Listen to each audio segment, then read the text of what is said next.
Hi everybody, it's Richard here again and welcome to another video. Now this time I'm going to rank the 24 studio albums of the Kinks, one of my favourite bands of all time.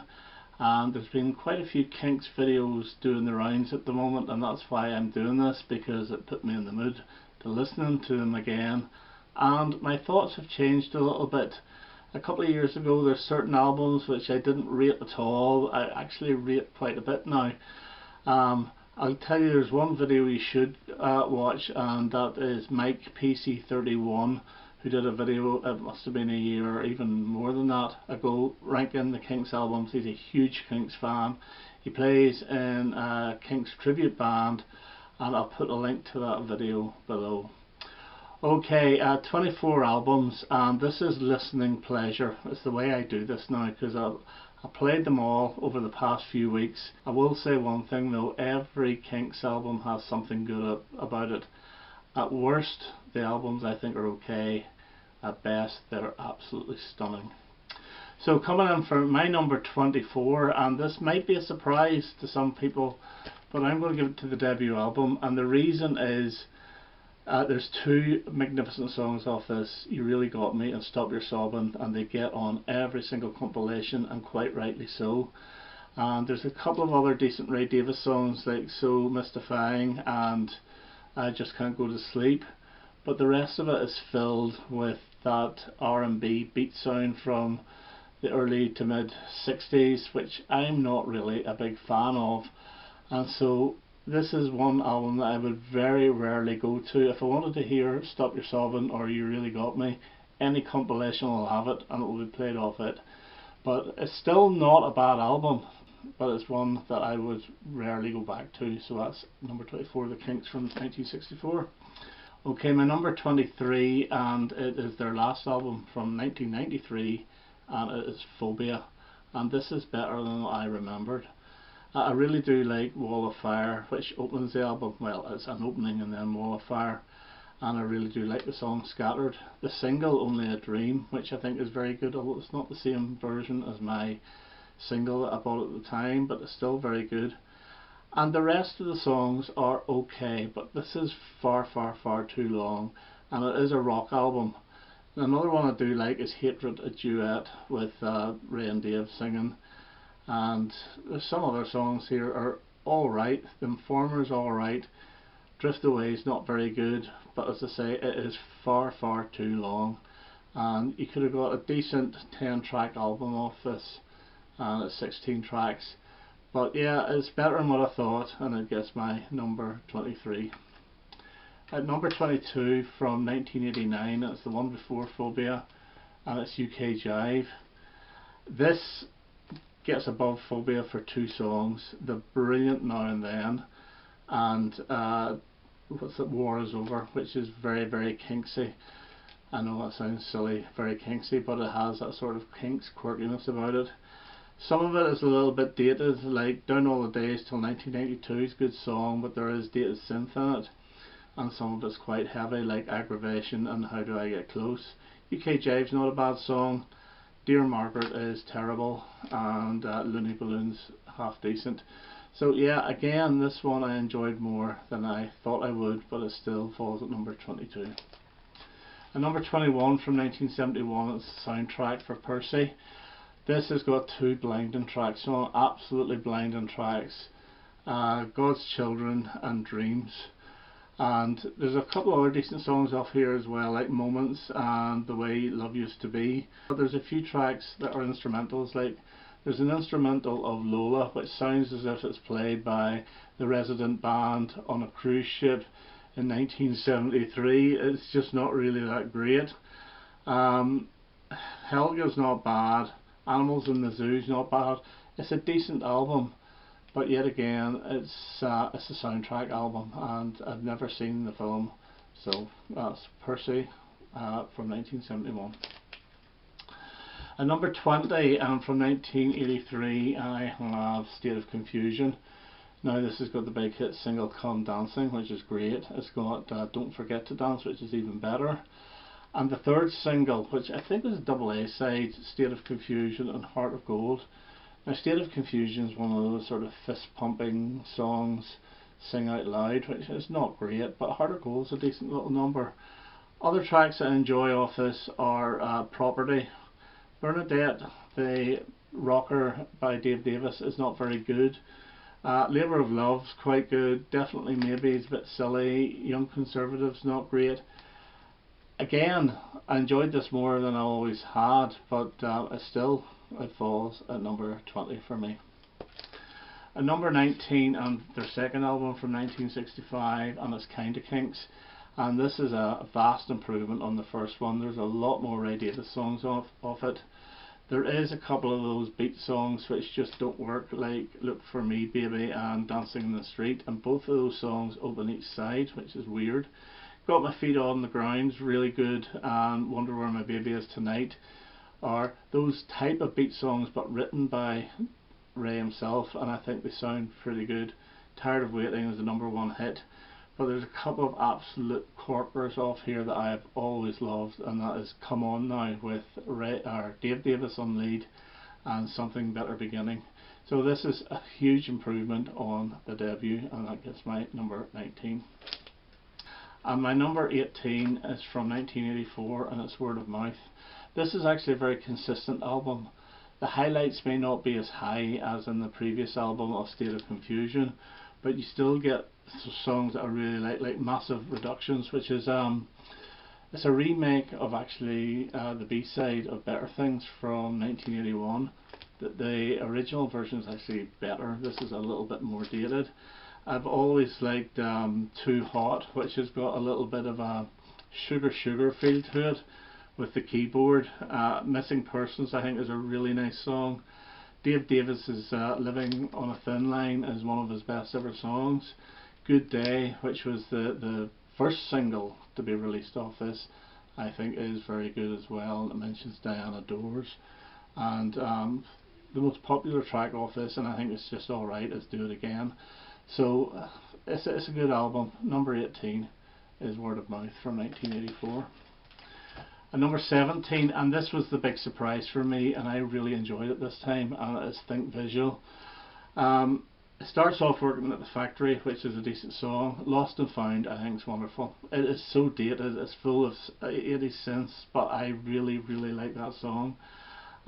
Repetition's another great song, which I think would have made a good single. Video Shop is the catchy little one, but it's slightly too long.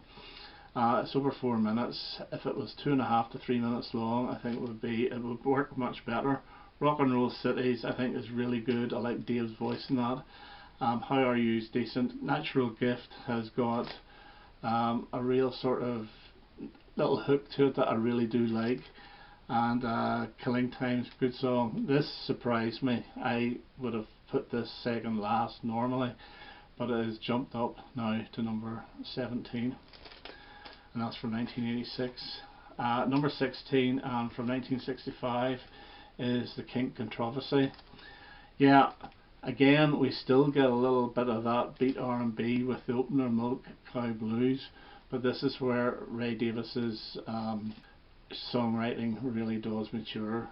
I like Ring the Bells, I think it's really good. I Am Free is excellent. Now we do go back in time a little bit with Till the End of the Day, which has got a bit of that sort of riff rock of All Day and All the Night, but it's my favourite of those type songs. I even prefer that to You Really Got Me.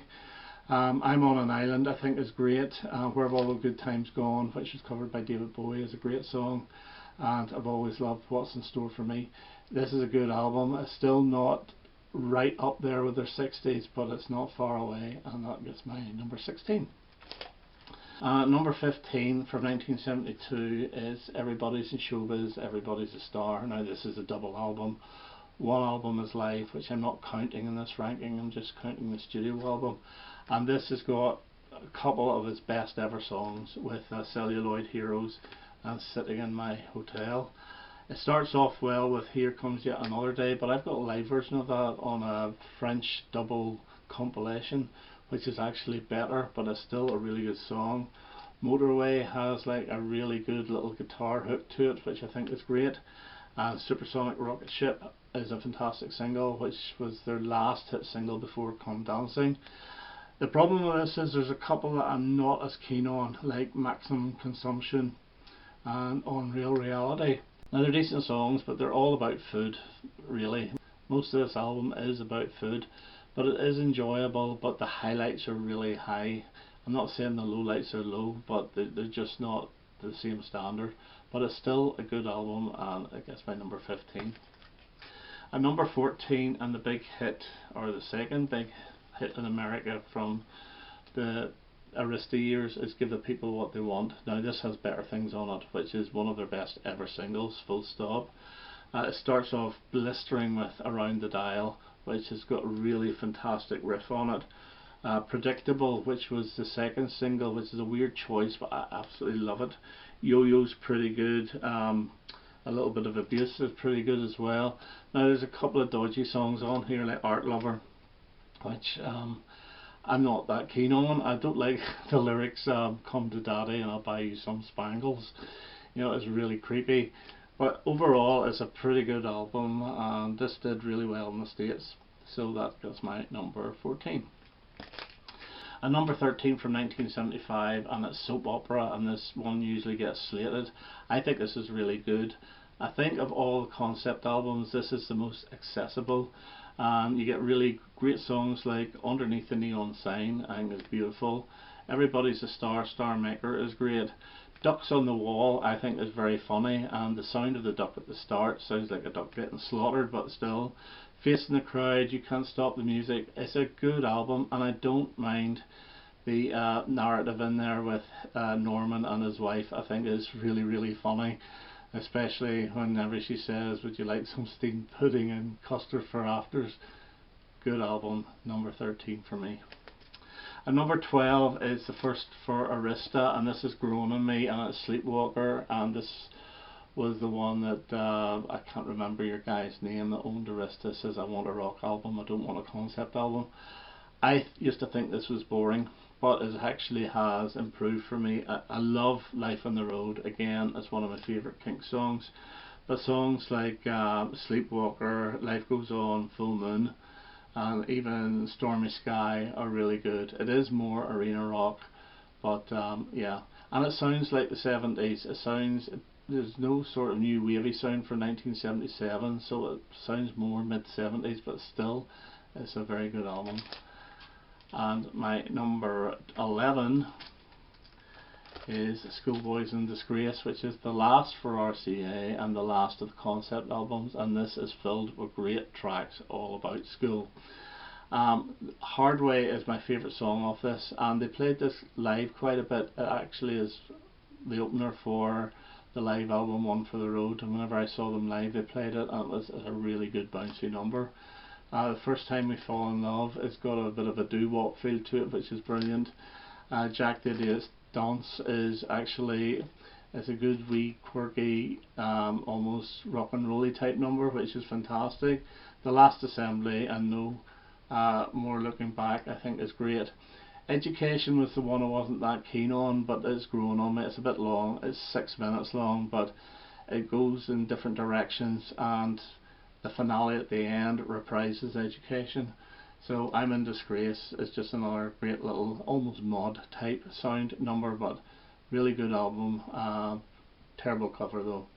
So Schoolboys in Disgrace gets my number 11. And number 10, and I'm going to give it to 1974's Preservation Act 2. Now this album does not feature sort of songs that you would find on any Kinks compilation.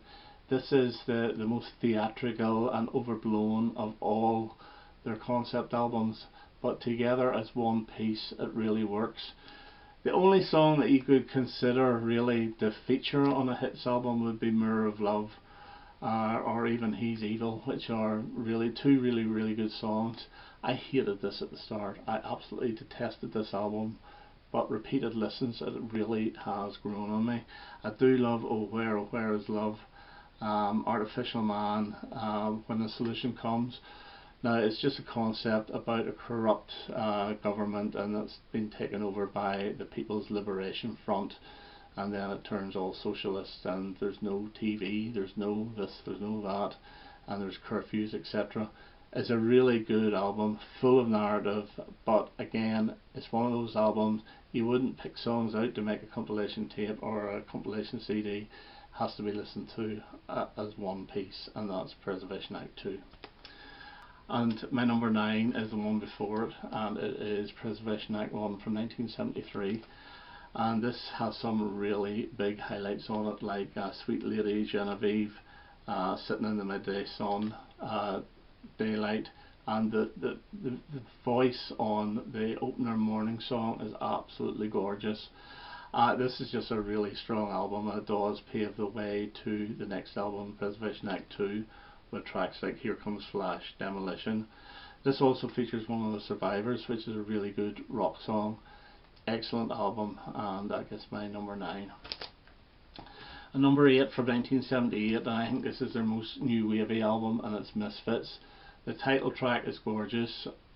Rock and Roll Fantasy is an epic track, and I really like the new waviness of In a Foreign Land. Permanent Waves is a great one. Out of the Wardrobe is a bit cringy, but still. And then you get Trust Your Heart, another one of Dave Davis's best ever songs. This is really consistent, and I think it's better than Sleepwalker, and it gets my number 8. And number 7, and the one after that, and it is Low Budget from 1979, and this is the very first Kinks album I bought, and I bought it on cassette, and I played it to death. I still love it, maybe not quite as much as I used to. There's one song I never liked, and that's the bluesy Gal in the Gas. Never did. Attitude's a good opener. Catch Me Now I'm Falling is another great track, but it does steal the riff from the Stones' Jumpin' Jack Flash. I love National Health. It's got a very contemporary sound for 1979. I think it's really good. Wish I Could Fly Like Superman, one of the best singles of the 70s. A little bit of a disco feel to it, but it's still a rock song. Low Budget's good, but a better song live. A little bit of emotion. I think it's a gorgeous ballad. I love the rockiness of Misery, and Moving Pictures is a great single. Really strong album from 1979, and that gets my number 7. And number 6 from 1971, and it's Muswell Hillbillies, and this is their first for RCA. This is very Americana, but it works so well. There's no songs in the back, so I'm going to have to go by memory. The track 20th Century Man is absolutely brilliant, and they do a really good version on One for the Road. Have a Cup of Tea, I think, is hilarious. I think it's a beautiful song. Skin and Bone has got that little rockabilly edge to it. Alcohol, again, is a brilliant song. Yeah, I think this is a fantastic album, but it did nothing like all Kinks albums, and it gets my number 6. And number 5 from 1966, and it is Face to Face, and this is the one with Sunny Afternoon, the number 1 hit on it. Opens up with Party Line, Dave Davis on lead vocal, really good song. Tracks like Holiday in Waikiki and Most Exclusive, Residence for Sale are excellent. Dandy, which was covered by Herman's Hermits, is a great song. Too Much on My Mind is one of Ray's best ever songs. Rainy Day in June, I think, is really good, and I love I Remember, the very last track on this. I think is a really nice little guitar riff. So Face to Face gets my number 5. And number 4, and it is Arthur from 1969. Victoria, brilliant song. Driving, not so brilliant. Good LP track, but it should never have been a single.